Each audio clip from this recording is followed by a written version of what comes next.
a new railway. You see, by just investing in rolling stock, you are in business. So basically, for Uganda, really, you need to construct maybe around 11 kilometers from Port Belly to Kampala. You're in business. Yeah, so maintenance, obvious, because of we are going to have a private operators, different as an institution, we are looking on the possibility of how the private sector can participate in maintaining our track to make more efficient. We have the real estate management. This is a new thing for we, especially in Africa, because most of our railroad really were designed by German colonial, you know. Their aim was to move whatever raw material from point A to point B. That's from the production side or the farms all the way to the port. But they didn't really think about the railway as a community. Now, if we learn from our brothers, you know, or from other countries which are much more developed, the real estate is a key when you're talking about a railway. Because most of the railways, we always say they are well developed. They're more sustainable themselves. They don't depend on subsidies from government. They use very well when it comes to the real estate. And that's why when you look on our designing for our station, they are a little bit bigger. Maybe they're not as big as Asia or maybe in Europe, but we are making so that when you go there, you don't need to have a train to see people working or walking. So we are turning to be a little bit like a business center. So whether there's a train, you see people are doing transactions. So we're going to have banks, we're going to have mini supermarkets, we're going to have restaurants, we are going to have a small shops. People, they can, they are able to do business. And this is, our aim is to make sure that we leverage our real estate, because obvious for the, for the railway, real estate is a big thing. And if you, our experience, talking with some of our colleagues, out of 100%, almost between 25 to 40% of their total revenue are coming from real estate. And this is really very important for us. And we as CLC, we are going to push to make sure that this has become significant when we are talking about the contribution to our revenue. Then we have a provision of rolling stock. This is also a big opportunity for the private sector to come in. Currently, we are just started, but we're almost not even 20% of what we need. So this is a big opportunity for private sector to come in. Okay, next. Oh, okay, they say, can you go back? There's also a workshop, airport inquiries. Also, we are inviting for private sector to be able to communicate. We'll be able to, if for those who will be interested, we know we have some of who are interested. We'll have a more detailed discussion on those areas. Okay, next.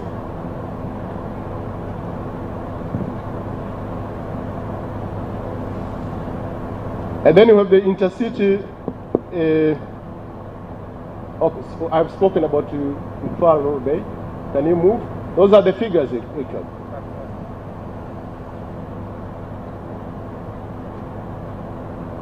Now we have another, line about Tanga, Arusha, Msoma line. That is also, we are looking for private investors to come in. Those are the figures.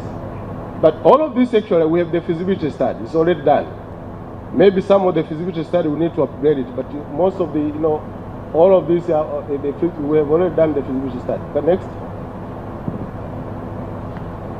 These are the lines, opportunities. I was talking about the construction side of it. Kaliua, Mpanda, Kalema, that's the port on the other side of Tanzania, then the other side is Kalemie for DRC. Next.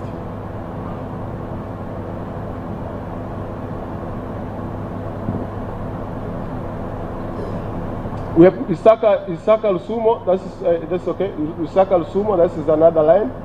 That's connecting from Wisaka all the way to Kigali. The feasibility study is done, and we are looking for private sector participation. Now, construction and commuter train, I know that some of we have some investors here who we are working with them now. They're interested on this, but these are the opportunities, not just for Dar es Salaam, but we have it for Dodoma. Dodoma is already, we have the feasibility study already, but we are looking forward for Dar es Salaam, our business city, apart from BRT, but also we want to have a seated train. And that is it makes a lot of sense, because by 2050 we are expecting to have more than maybe 20 million people living in Dar es Salaam. It's impossible to move them by lot. This is it's more sustainable solution, for our cities. And I'm not just talking about Dar es Salaam. We have the feasibility study now for Dodoma, but we are looking forward for Arusha. We'll have also the feasibility study for Mwanza here, but also for Mbeya. Those are the cities which are growing very fast, and we need to be there as early as much as possible, because all the construction is going very fast. Okay, next. Now, I've already touched about the operation maintenance in terms of open access, and I'm sure we have some companies who are interested already, and I'm sure some of you maybe will be interested. Then we'll be able to go with you in detail. But as I said in my remarks, we are currently working on liberation, but the law is, Her Excellency has already signed, signed into a law, open access. So it's not really something we are trying to discuss here. It's the preparation for, where we are going. So definitely we are going to engage the private sector, and our board of chairmen, you explained very well why do we need open access. It's not like you are coming to compete with us, but more, complementing us to be able to utilize our capacity. And next, those are the potentials when it comes to cargo. The projection is that by 2020.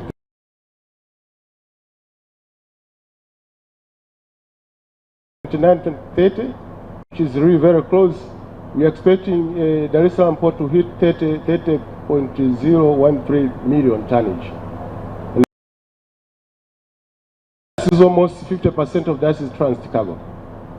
That is opportunity, really opportunity, and that is outside of the potential for minerals from Burundi, DRC, and within Tanzania. So the potential is huge. As I started, we are working both on the MGR and CGR, and the boss is the capacity, the MGR and the SCGR, that is our capacity. But obviously,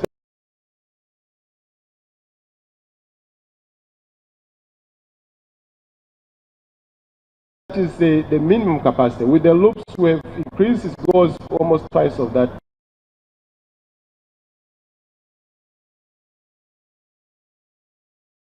capacity.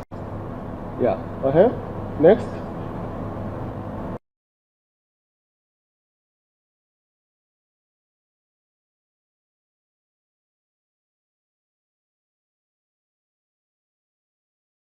I've already mentioned about the operation maintenance opportunities.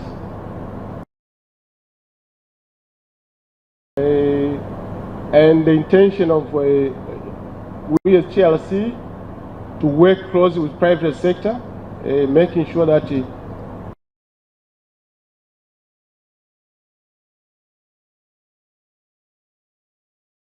this new system, it's a system, the railway we are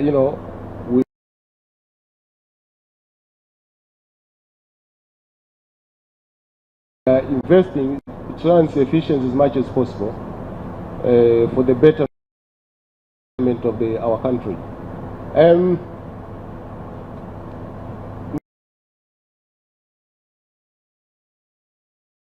Next, the real estate I've already mentioned.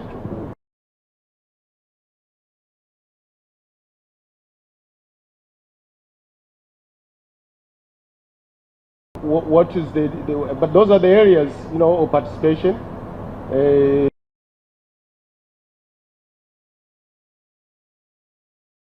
Arusha, with a huge area. I'm not sure if you. Some people coming from Arusha here. We are the one of the, you know, institutions which owns huge area within at the middle of the city.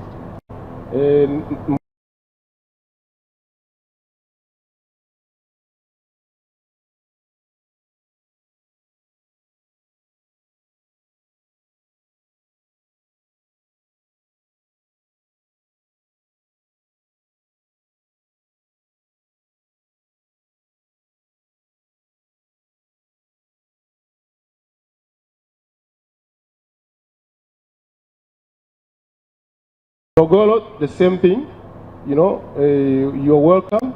We've more than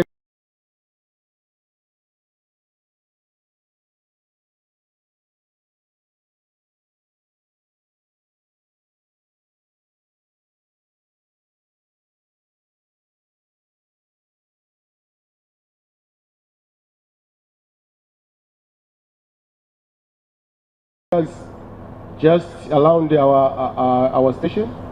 As a country, in terms of polls, at the top, you know, that is the way to go.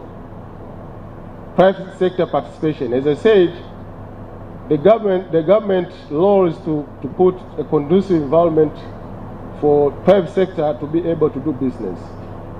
And we are in totality.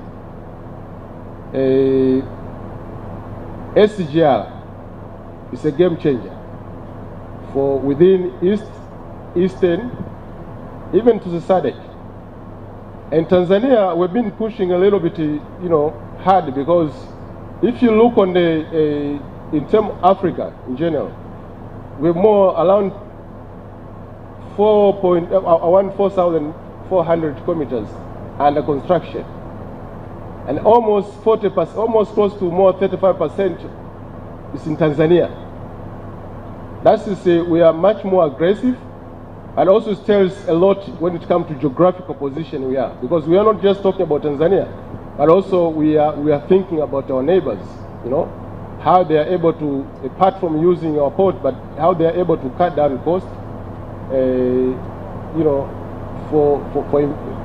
to be able to build their country. So we really welcome the private sector, financial institution, in which some of them we already, you know, we are cooperating with them. But for the new one, we welcome you to TRC. We are going to be here today, and I'll be here today, tomorrow. But even after, you know, going back to Dar es Salaam and Dodoma, you are still welcome to knock your door. Thank you. Thank you for listening.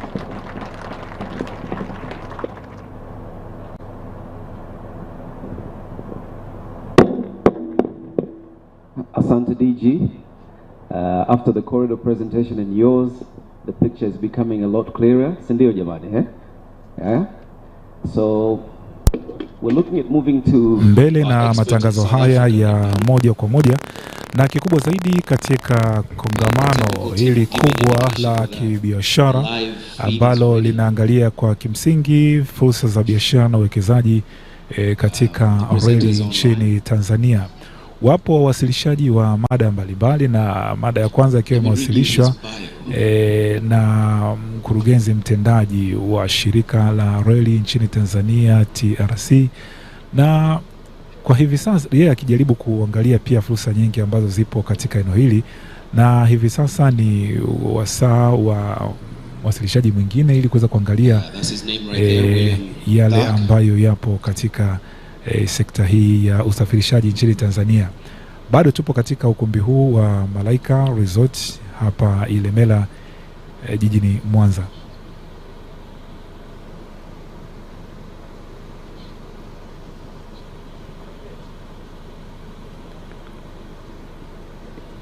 So he's the director of Infra Advisory Services Private Limited and a technical specialist in the office of the Director General of the National Treasury of South Africa.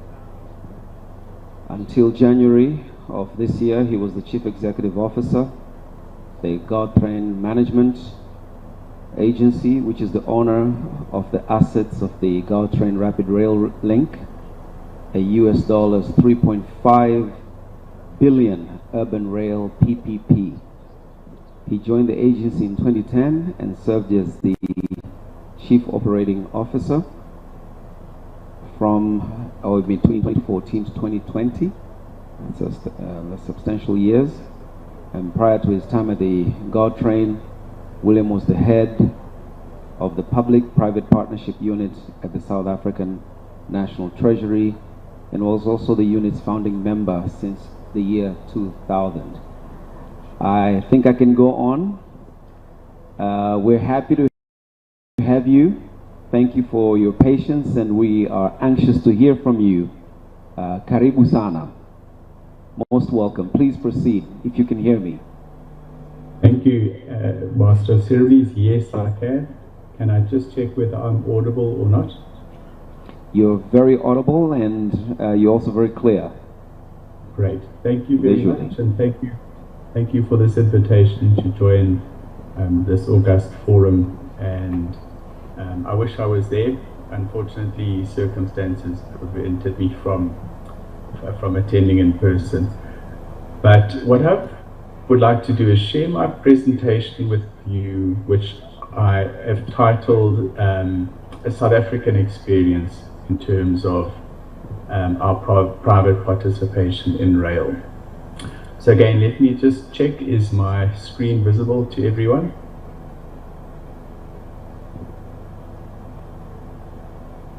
Yes, it is. Please proceed.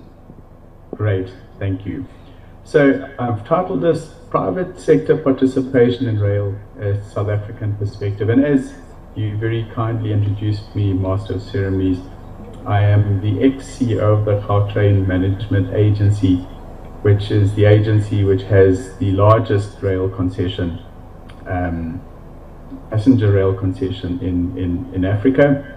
And I'll be pleased to share a case study on that. But my presentation is going to be in 5 parts. I'm going to quickly take you through the South African rail context, talk to some of the challenges we have in the rail sector, and I'm sure you will find many similarities with Tanzania, opportunities in the rail sector, how we view these in South Africa, to talk about private sector participation, and then to take you all through the Gautrain case study. So by way of context, in South Africa, we have a very long, and it's a colonial history of rail. It dates back to the 1860s, and it had to do with the discovery of minerals in the interior of the country, and the need, as every country has, is how to move minerals and freight from mine to port. And that led to a boom in rail construction. But what is different in South Africa is just the scale of that early construction. 22,000 kilometers of rail was constructed. Recording in progress. Within 60 years. And 2 interesting little snips of information, that if you added up the turnover of all the rail operators in the country in 1920, it made up 8% of the national GDP, and 40% of all government employees were railway workers. Now that's very important, because I think what that is embedded in our DNA as a country is that rail is very important to our economy, but it's in essence a government service. And many of these employees over the years, right up until the early 2000s, viewed themselves as civil servants, not necessarily as people working for rail companies. Then back to the history lesson, back in the 1930s, the government had an idea. They passed the Rail Act, and you could not transport freight on road unless you had a permit. They forced freight onto rail. And you can imagine the consequences of that. In the 1980s, there was deregulation. It reversed this, and immediately there's a sharp movement of general freight business to moving to road. And especially that became more and more efficient as the national road network grew in the country. Then we have two lines that are dedicated, the iron ore line and the bulk coal lines. All they do is they transport these ore and coal commodities from mine to port. This is a snapshot of what the network looks like. You'll see, as of today, we still have 22,000 kilometers of rail. It's not necessarily the same kilometers, but it's pretty much the same absolute total number. Of the total 22,400, probably around 6,000, 6,000 to 7,000 actually in use at the moment.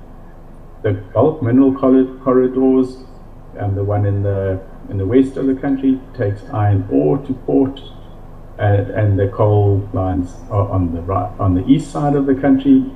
The blue line carries general freight and some tanzanite, some other ores, and the green and the grey lines are essentially what we call the branch lines, very, very low utilization. And then right at the bottom, it's not even on the scale of this map, is 80 kilometers of standard gauge regional rapid rail. That's the Gautrain. All of the other are Cape or narrow gauge lines. In the 90s, there was a change, there was a corporatization, and the old South African Railways and Harbours was corporatized into Transnet, which is a state-owned enterprise. So immediately then, Transnet then devolved all of passenger rail to another agency called PRASA, Passenger Rail Agency of South Africa, and they run metro rail in 5 city regions and mainline passenger services between cities, or at least they did until COVID decimated that service, and at the moment there's no mainline passenger service anymore. But what Transnet also did was it created subsidiaries for port operations and port management and for freight rail. But it never devolved these, it always kept control of them. And what was interesting was that because of that lack of separation of powers, a lot of cross-subsidization happened, which I'll come to in a moment. Then, in 2006, the Gauteng provincial government, we are a federal system, we have provincial as well as state governments. The Gauteng provincial government created the Gautrain using a PPP model, and that's the 80 kilometers of rapid rail urban transport linking the airport and the 3 metros in the province. Now, just to confuse everyone even more, I'm not sure if it's as confusing in Tanzania, but we have different reporting lines. So Transnet reports to the Department of Public Enterprises, which is not transport related, it just looks after all the SOEs. PRASA, the passenger rail people, they report to the National Department of Transport, and Gautrain reports to the Gauteng provincial government. Some of the challenges in the rail sector, well, if we look around the world, we'll see that the worldwide use of rail for freight or in passenger transport has increased. And if you look at the graphic on the screen, using the index of 1 in 2000, around the world, the total rail freight has nearly doubled, it's at 1.8. In South Africa, it is not. It is just 9% above where it was in 2000. And that declining from 2020 to 2022, I think we can summarize in a few core reasons. The first is underinvestment in rail. If we look at the amount of investment that there should have been in keeping up our network to modern standards, that simply has not happened. Secondly, there have been vague and unfunded state mandates. This is where the state, through its shareholder, comes in and says, we want you to do A instead of B. And a classic example of that would be running heavily subsidized mainline passenger services to the detriment of urban rail, for example. Then a conglomerate approach where, as I'd indicated, Transnet was never ever unbundled. There's no vertical separation. There's no ability to distinguish where money is being made and being lost. So to give you an indication of how bad it was, ports typically made a profit in South Africa. That was then used, instead of reinvesting in port infrastructure in Transnet, it was moved over to some of the less profitable rail lines, which, as any business person in the room will know, is not a good approach to running a business. Then, uncompetitive market. I think this is where Transnet, as a monopoly, certainly the only entity able to run rail and ports, behaved as a monopoly and excluded competition.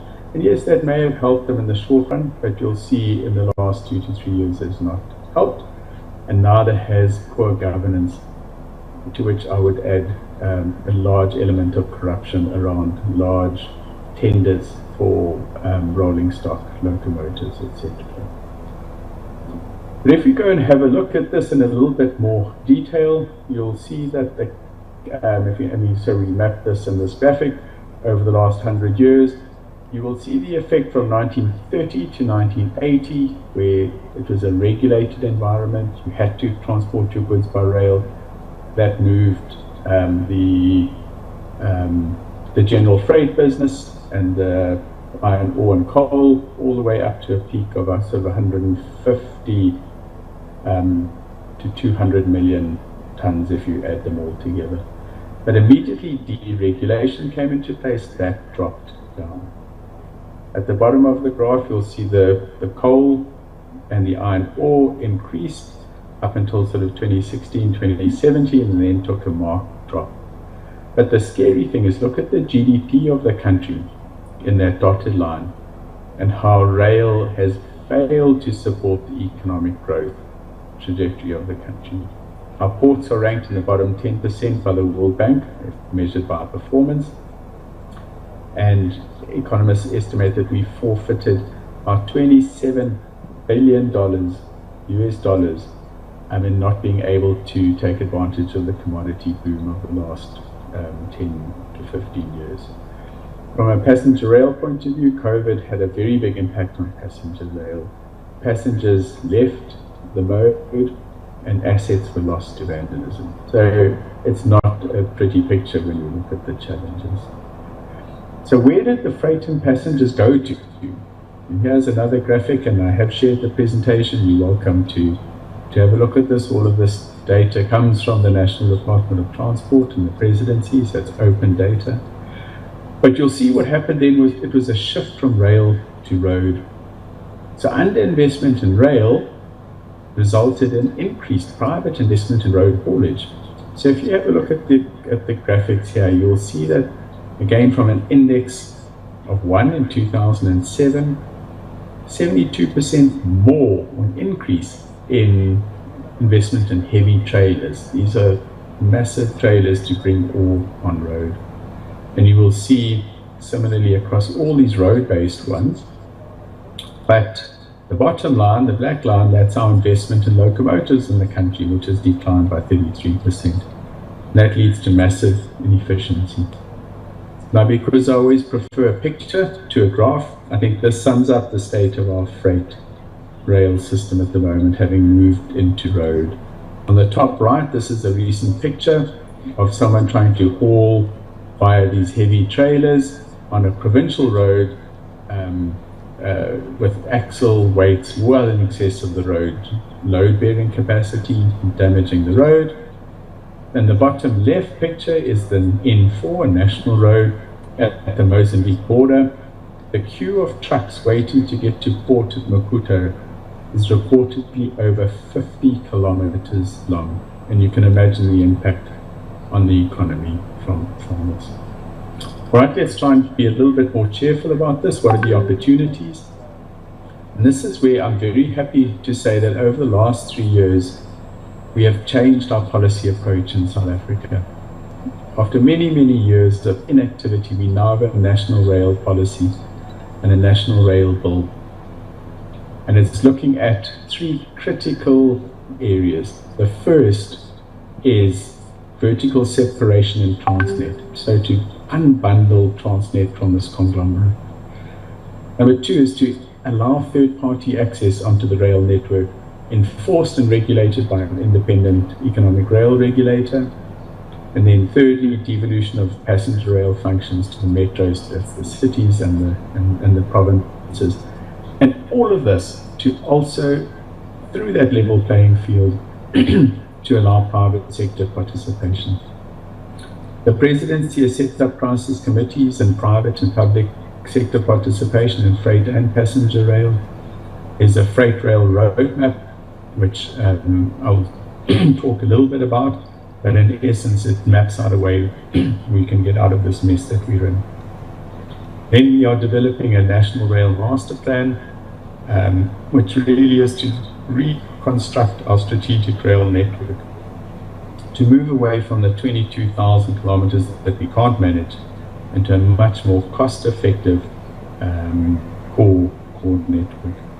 From a passenger rail point of view, to move to 650 million passenger trips per annum and 1 billion by 2050, to increase the modal share of rail freight to 25%, and to align infrastructure investment to introduce competition into the rail market and attract private sector participation and their investment, and then to look at high-speed rail corridors and long-distance passenger rail services again.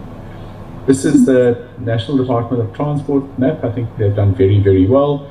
It just maps out this 25-year plan which we have. The only thing that I will point out here that I think is very important and a big development is that the National Department of Transport has passed a private sector participation framework and is busy recruiting experts to serve in a PSP task team in the department. So how can the private sector participate? So I've identified 4 basic forms for freight in rail. So number 1, third-party access without investment in fixed infrastructure. So this is where the private sector would own or lease rolling stock and use available slots from the infrastructure manager that's in a vertically separated Transnet, and they would pay an access charge. That access charge would be determined, first of all, in a network statement, but later on by the economic regulator when they come on board. Number 2, third-party access with investment in fixed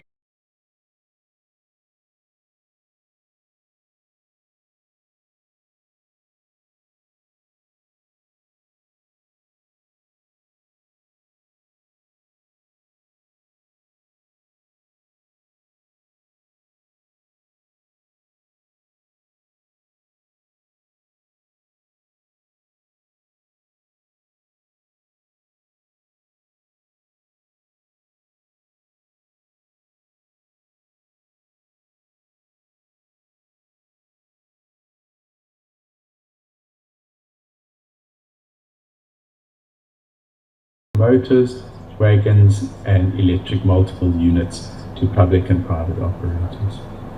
For passenger rail, our model would be one of concession of new or existing rail corridors. And here, the only working model in South Africa is the Gautrain, which I'll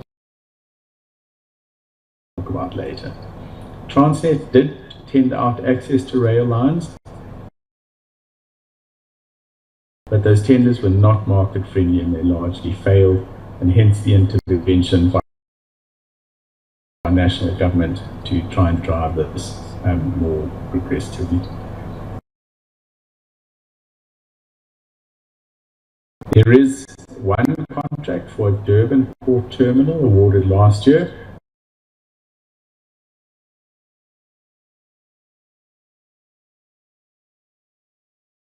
A joint venture, and hopefully that will bear fruit in the coming years. A joint venture, and hopefully that will bear fruit in the coming years.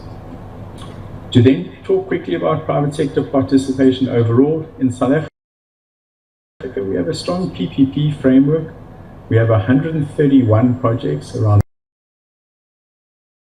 $30 billion of capital value, but it's dominated by the renewable energy sector projects. And if you look at the graphic on the top right, in terms of the number of projects and the amount of investment, energy and electricity is far ahead of railways, coming in at a distant second. In the transport sector, we have 4 toll roads and the Gautrain. The graphic on the bottom shows when we did these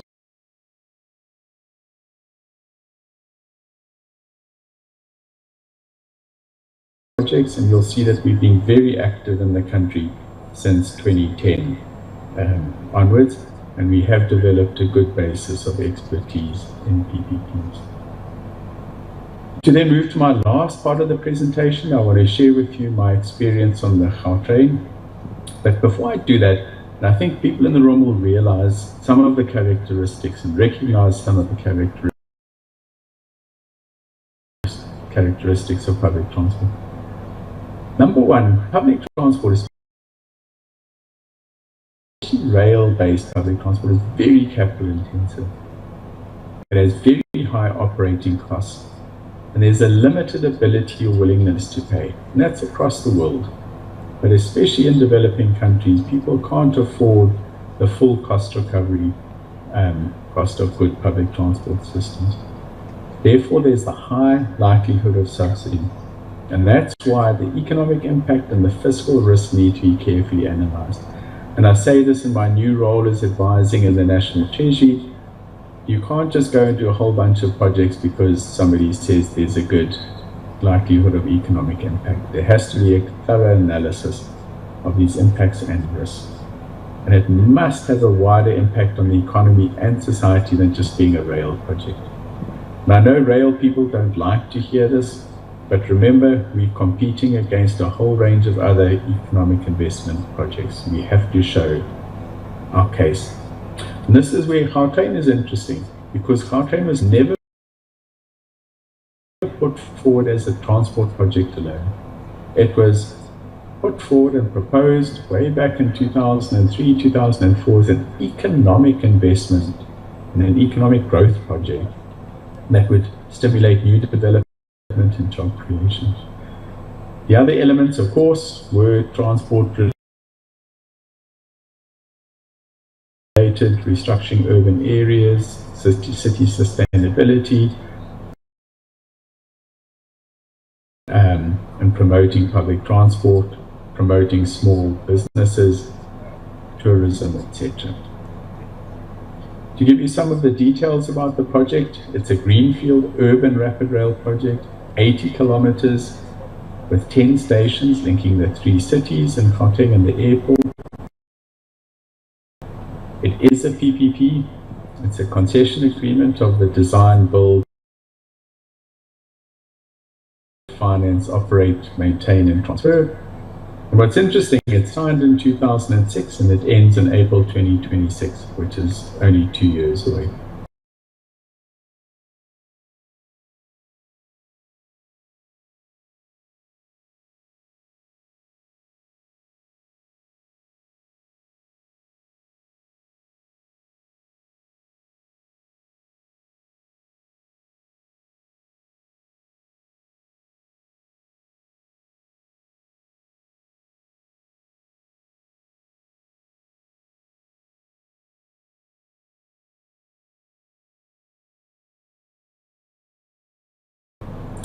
These are some images of it for those of you who have not.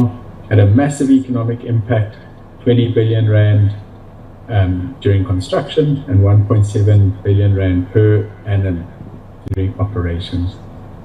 Created around 11,000 direct jobs and 61,000 indirect jobs.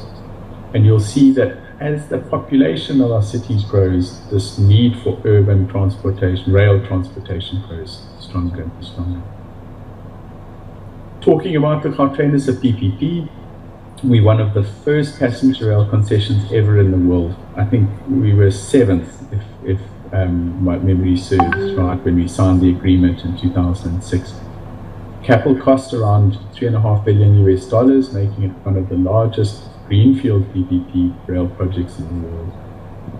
It's also very interesting because of its age. It's now completed its 5-year construction period up until 2011-2012, and has 12 years of full operation. It's coming to the end of concession, and it's one of the very few PPP projects to go through the full life cycle of design, build, operate, and now the transfer stage. Transported, as I said, 200 million train and bus passengers to these fantastic service standards. But it's a very contractual arrangement. It involves multiple parties, funders and financiers, over 53 separate but interlinked contracts. As you can just imagine the complexity to manage over 19.5 years of planning, construction and operation. So the project preparation, the work that went into this was enormous. And it took a lot of collaboration between the province, the National Treasury and the Department of Transport. We also, I can't say we anymore, I've left there now, but it is the first rail PPP project to reach reconcessioning in the world. So there's a very exciting phase of that which is happening. These are our partners. That's the provincial logo, the Gauteng provincial government. Signed a PPP agreement with Bombela. Bombela has the shareholders at the bottom, and the beginning international players, Bombardier, Bouygues, as well as local investors, and the operators from France, RATP Development. In terms of timelines, and I think if Tanzania is looking at PSP in a meaningful way, please start planning now, because these things take a long time. From the feasibility study in April 2000 to financial close was around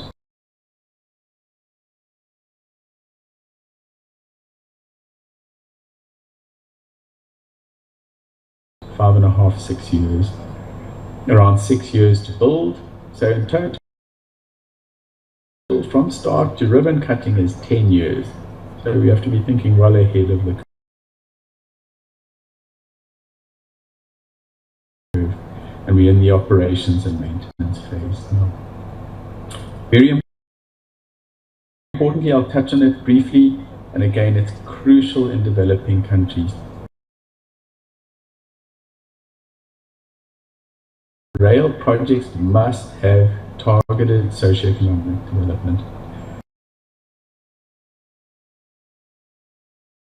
And in the Gauteng, we formalize this. We contract with Bombela, the private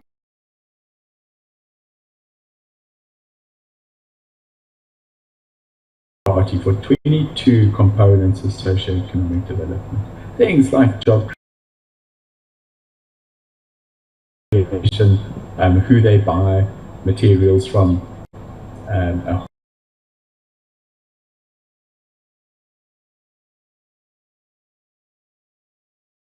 training, women employment, employment of people with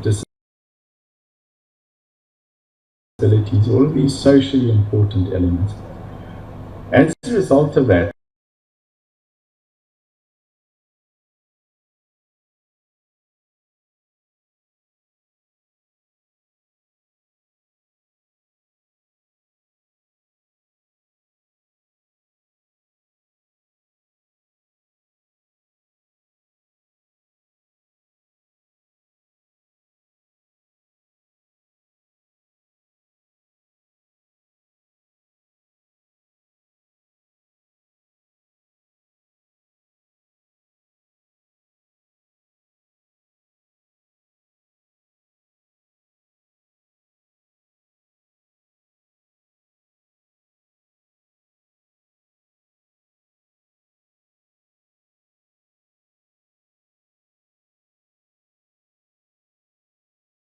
over 6 billion rand, South African rands, have been invested our hands together to Mr. William.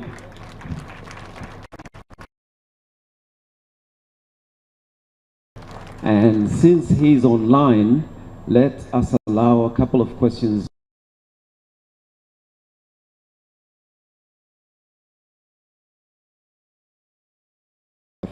Quick, rapid fire questions to you, and we'll let you take note of them and then quickly answer those. As we may not have you in the near future, in the next 1 or 2 hours.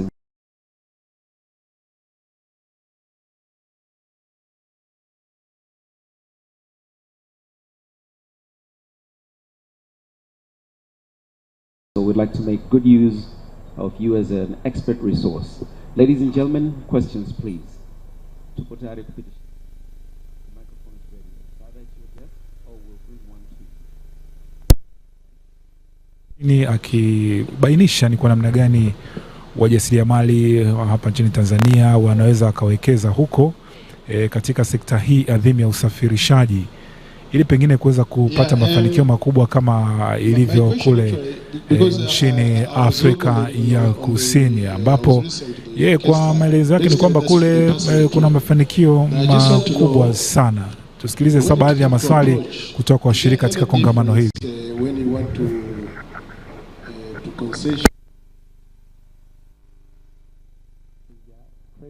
Vis-a-vis freight trains.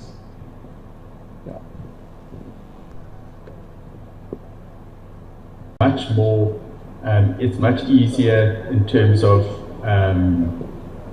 scheduling when freight gets moved. There's much more ability to transfer risk to a private sector concessionaire. They know and understand the freight market. Whereas in passenger rail, especially with the lessons we learned around COVID, there's a massive, massive difference in terms of demand risk. So we in South Africa, and I didn't have time to mention this, in the reconcessioning of the Gautrain from a passenger rail point of view, will not seek to transfer demand risk to the private sector, whereas in the freight rail sector, there would most definitely be the transfer of any form of demand risk on the freight. The other interesting difference is that I don't think that in passenger rail concessioning we'll be able to move to a vertically separated system just yet. In other words, concessions would be for the per way as well as for rolling stock, station management, etc. They would be integrated concessions. Whereas the most likely route that we would go on the freight one is that Transnet would typically remain the infrastructure manager, and the private sector concessionaires would be required to upgrade maybe certain elements of the infrastructure, but their focus would be on rolling stock terminals at start and the endpoints at the port, and that type of investment. So yes, there certainly would be differences between the two of them. There's also a big difference in terms of the revenue sources.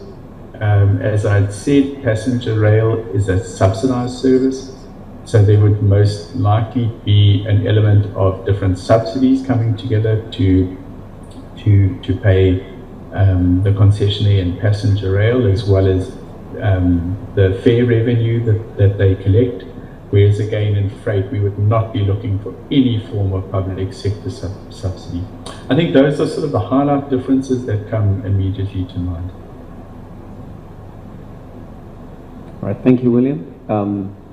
Please, let's look at the hands. We have a hand here, and I'll bring a mic to you. Karibu sana. Please introduce yourself very quickly and then launch into your question.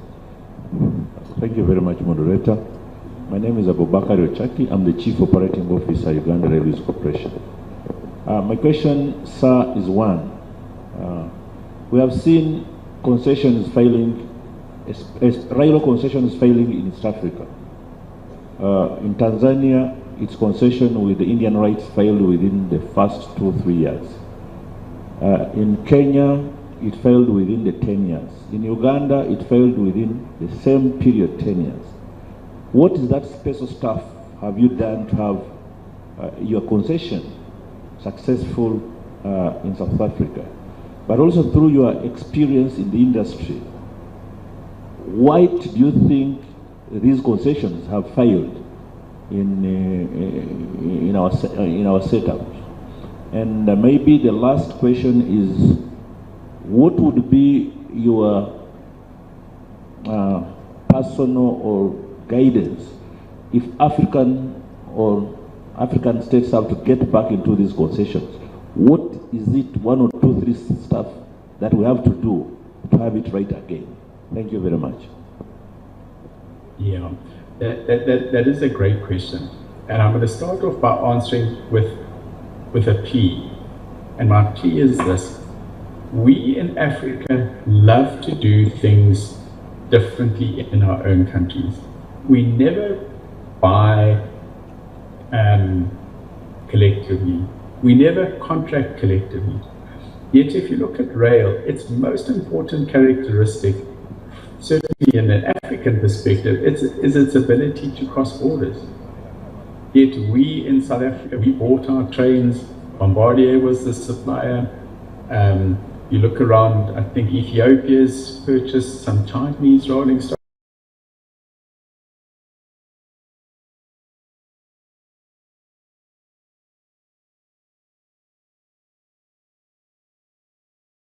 We ourselves have some Chinese stuff.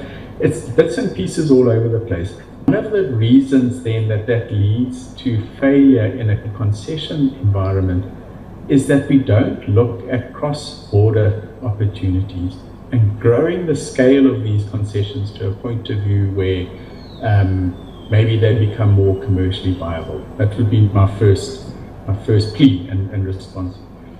The second is maybe I think that we tend to under-prepare our projects before they go to market. We rush them. We're always under this pressure, and that's why I was indicating these timelines. We have to be thinking 10 years ahead, and we have to invest in the project preparation and the advisors that we get. The third reason that I would give is I think that in Africa we suffer from a lack of competition. So I'll give you the Gauteng example.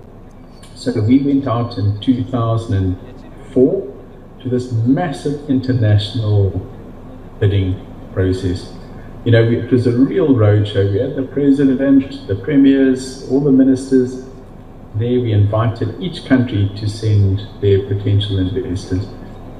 And they all came to the bidding conference. But at the end of the day, when we opened the tender box, there were only two bids in the box. And I suspect, I don't know how true this is in those examples that you gave, I suspect that there wasn't strong competition in the market for these concessions. So one of the things that we should be addressing is, have we got our market conditions right? Or are we subject to very limited, uncompetitive bidding that might lead to contracts that are kind of set up for failure? But I think those would be, again, sort of the thoughts that come to my mind. It would be very interesting to, maybe one topic which is really, really important as well is the amount of effort that goes into managing these concessions. You know, in South Africa, when we sign concession agreements, that transaction advisors leave, all the experts leave, and the government officials are left relatively junior managing this massively complex arrangement. We did not make that mistake on Gauteng. We set up this management agency. It has around 110 staff members, experts in rail, expert in law, expert in a range of things that work for the government. And that acts in the concession. So there's been many disputes in the Gauteng, many opportunities maybe for there to be some sort of a disaster and a termination of the concession. But we worked through each one of these issues with the concessionaire. We resolved them, and we were a very strong contracting party on the public sector side. So I think that's a very concrete lesson learned that I can share from the Gautrain.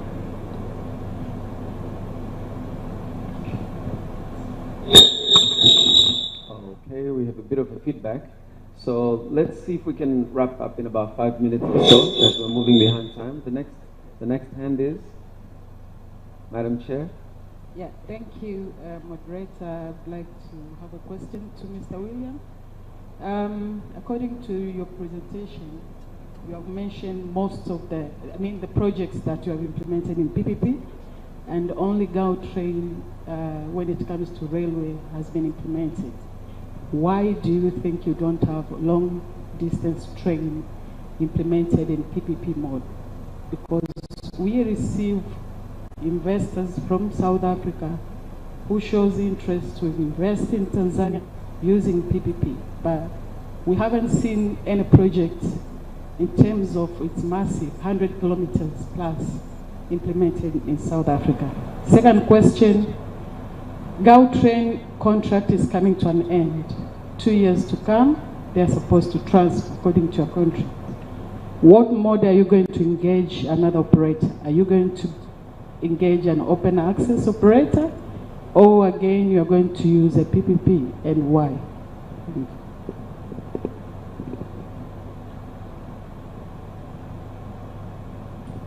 Thank you for those questions. Are you okay with the feedback there? I can hear some feedback in the room. We're good. You're good. All right. Thank you. So the first to do with long distance rail. I think this was a service that literally fell between the cracks, and you'll have seen it in my slides in the 1990s when Transnet focused entirely on freight, and it passed over to the passenger rail agency, the metro rail systems, as well as the long distance ones. But Transnet themselves were the people who owned the locomotives that would haul these long distance trains. And Prasa never focused on them properly. They would run some services, I think, inefficiently and overpriced, and they deliberately, I think, ignored the potential for private sector concessioning in that. In their defense, I think one of the complexities that there is that these long distance services run over both Prasa and Transnet rail lines at a time, and different traction power systems, at a time when Transnet itself hadn't figured out how to get open access sorted. One of the moves that we've got to have as a country now is how we reopen that up. And I must tell you, it's a very tough environment, because you'll know this, if you run any distance longer than sort of 500-600 kilometers, airlines tend to be more competitive. Anything less than that, you still need to be competing against private car and buses. So it's a very competitive market. I think we in South Africa should have taken the opportunity of introducing these concessions even some 20 years ago. We did not, and that is probably why South African investors are now looking towards Tanzania. What we are looking at quite aggressively, though, is in terms of a high-speed corridor. And our planning shows that between Johannesburg and Durban, there's a strong potential for a high-speed rail network. This is where we're talking in excess of 300 kilometers per hour top speed trains moving. And hopefully that would allow us to sort of leapfrog the technology, a very ambitious plan. The second question there was around what mode we would use for post-2026. We did look at an open access possibility, but there's two fundamental reasons why we didn't go that route, and instead we went the full operating concession. The first is that we are standard gauge. So we are the only 80 kilometers in the whole of the country, and probably in SADC, I would guess, that has standard gauge. So to have an open access approach would probably not work. You know, the hurdle to enter would be going and buying rolling stock that could run on a standard gauge system and not anywhere else in the country. The second reason is just in terms of the scale. So we've got 80 kilometers of network and 10 stations, and it doesn't make sense in this environment to have open access. The bigger plan, though, is to add in another 150 kilometers of standard gauge network across the province, and then an open access approach will probably work. And what we would do is we would concession out the infrastructure manager part, and then allow for operating licenses or operating concessions to operate on those lines. Oh goodness. You want to have a repeat question? Can I give you a minute? Did you ask your question? You didn't. Oh, you have the mic with you. Oh, please do. Yes. I thought you'd already. Thank you very much, Mr. Williams, for your nice presentation. Mine is like just a follow-up question, because I wanted to ask the same question which has been asked by previous, the Honorable Madam Chair. You are saying that in South Africa you have been opening tendering for the PPP. Is there any legal framework which can allow having a PPP without a tendering process, which has been taken to be too long? Or if it is through tendering, is there any legal framework which can shorten the process to have a successful PPP? Thank you. And again, a very good question. So the short answer is yes. There is a way in which you can avoid, well, not avoid, that's not the right word, but to allow private sector participation to come in outside of the formal tendering process, and that's known as unsolicited proposals. What had happened in the past is that the requirements for this unsolicited proposal were so difficult that no one ever tried to do such a proposal. One of the reforms which we're working on in the National Treasury is to change that framework, that unsolicited proposals can be accepted. But please, this is where there's a very, very important element of this. Good practice and constitutional requirements say there must be fair, transparent and competitive processes. So someone somewhere may come along and say, hang on, that unsolicited proposal wasn't good value, I could have done it better.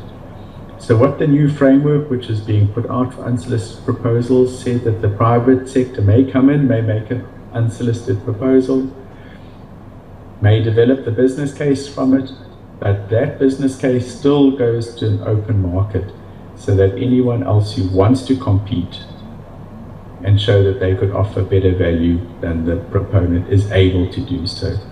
And I think that's very good in the long term in terms of making sure, as I said, that we keep competition going, but also that both South Africa and Tanzania, if you're looking at unsolicited proposals, has got a solid framework that people say we know the risks that we're taking if we're putting in an unsolicited bid, not to just rush and try and sign with the first people who come along. All right, ladies and gentlemen, may we please put our hands together to Mr. William. I believe he's been a fantastic resource. We have an app for the forum. It's called Summit Point. Maybe we could send you the details. Some of the delegates may wish to have further questions. There's a chat option within the app.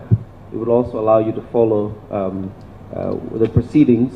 They may be able to engage with you further. Wonderful. I look forward to that. Thank you. And I understand that you still have about an hour with us, so if you're still there, you may hear some of the other speakers that are coming through before we go to lunch. But we'd like to thank you very much. Those hands were for you. Thank you for being a fantastic resource to this forum. Appreciate it. So, Honorable Minister, distinguished delegates, we have 30 minutes before lunch. And I had made a proposal to the to the organizing committee. Is my proposal agreed on? Do you think it's a good idea? I was proposing that we bring on the next two presenters and then we go to lunch. So we're going to cut off the chunk of the Q&A or the plenary so that we can have a bumper plenary after lunch. We have 4 presenters after lunch, and then we can all sit down. I'll set out the chairs for all the speakers to come forward, the DG and so forth, and then we can thrash our issues towards them. So quick back and forth, and it'll allow us to have a break before we go for the cocktail set out for you this evening. So it's an intensive day, but we also have a cocktail later, which allows you to also network and further build the business relationships. So if that proposal is good, let us go with the next 2 presentations. And then we're going to be on time as we were off time. We'll come back in time and then proceed with the next 4, and then just have a big plenary where we are discussing the issues together. All right, I think we might have a bit more strength after that, maybe. Stay off the meat during lunch. You will come back more vibrant. That is scientifically proven, by the way. So allow me to proceed with the next presentations. Mtazamaji wa Star TV ambao umekuwa nasi katika matangazo haya ya moja kwa moja tukiripoti kutoka katika ukumbi wa Malaika Beach Resort Ilemela jijini Mwanza. Na kikubwa zaidi katika kongamano kwa siku ya leo, tukiangalia uwekezaji katika biashara, lakini pia fursa mbalimbali zilizopo katika sekta ya usafirishaji kwa njia ya reli nchini Tanzania. Kongamano hili limewakutanisha wafanyabiashara kutoka maeneo mbalimbali ndani na nje ya nchi, na pia limewakutanisha wadau wengine wa sekta hii ya usafirishaji. Basi niseme kwamba kutoka katika kongamano hili la siku 2, maana yake kwamba litafanyika leo na kesho litakuwa ni hitimisho, hakuna la ziada. Kwa niaba ya timu nzima ambayo tumefanya nayo kazi kwa karibu kwa siku ya leo, Lavet Haguye, Paul Masahi, Emmanuel Makuliga, Victor Chacha, kule studio Ilemela jijini Mwanza wakiwepo Ana Chaz, pamoja na Andrew na wengine wote ambao tumekuwa nao katika matangazo haya moja kwa moja. Mimi naitwa Bernard James DJ. Asante na nikutakie utazamaji mzuri wa vipindi vinavyoendelea kutoka hapa Star TV.